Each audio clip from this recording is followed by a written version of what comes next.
Hey guys, welcome to the Ultimate Post Kit widget tutorial.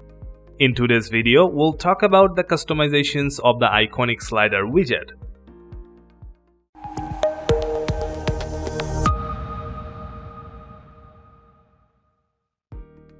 First, let's drag and drop the slider widget inside the page. Iconic is one of the premium and most stylish widgets of Ultimate Post Kit. The slider has a full-width view with having highlighted post date, an interactive read more button, well-placed post title, category and description texts. And the navigation part is more detailed for maximum user engagement. The buttons here come with hover effects and changing to the next slide happens along with animation effects. From the layout options, you can customize the height of the slider to reach the full length of the hero section, making the slider look as beautiful as ever. There is an alignment option for the text content right below. Then there are some switches below that can show or hide certain elements from the slider, such as title, category, text, etc. You can also change the word limit for the description text here. And there is a field to change the read more button text. Let's turn on the reading time button below and see a reading time appear beside the category text above the post description. As the slider comes with both pagination and arrows navigation, you'll find their switchers below the list. Okay, next is the query section. Here you can change the item limit to show the desired number of slides inside the iconic slider. There's also a source option right below. Then from the include field, let's select terms and then type in a category name. Select the category and see that the slider now only shows posts from the selected category, which means that using the include field you can show only selected posts, while with the exclude field you can hide the selected post.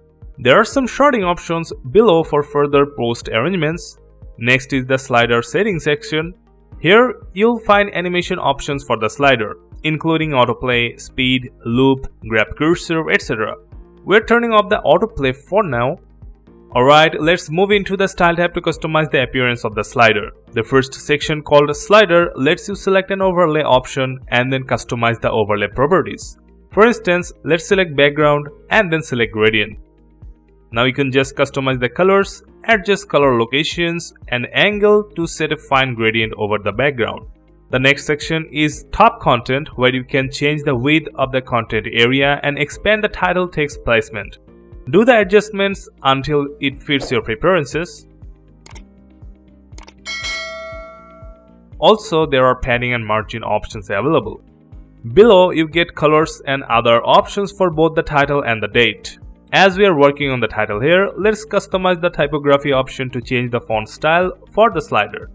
Take your time adjusting the font style for perfection. While doing it, you may want to change the top content width too.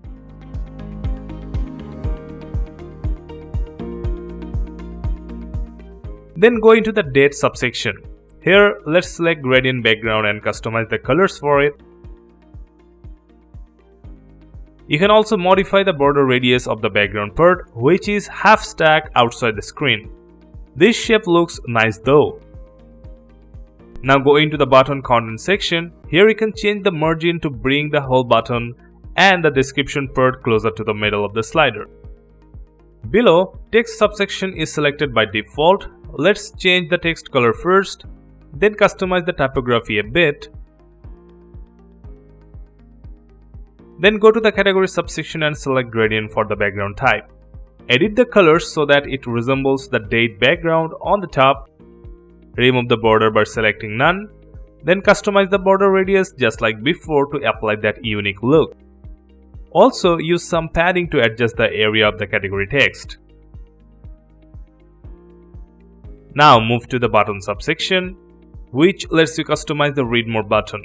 First, select gradient for the background and work with the colors the same way as before. Let's remove the border and customize the border radius. For the rest of the options we are skipping for now. Then after that, go into the navigation section. Here, let's first change the arrows color to white. Did you notice the top option where you can change the arrowhead icon? Then select gradient for the arrows background and then customize the colors. When you're done with the gradient, you can scroll down and turn off the border for the arrows, then customize the border radius so they resemble the rest of the backgrounds. Don't forget to configure color for the hover mode too. Last is the pagination part. Just change the color and that's all. Now going back to the content tab and turn on the autoplay switcher and then let the slider do the magic. That's how you do it with the iconic slider widget.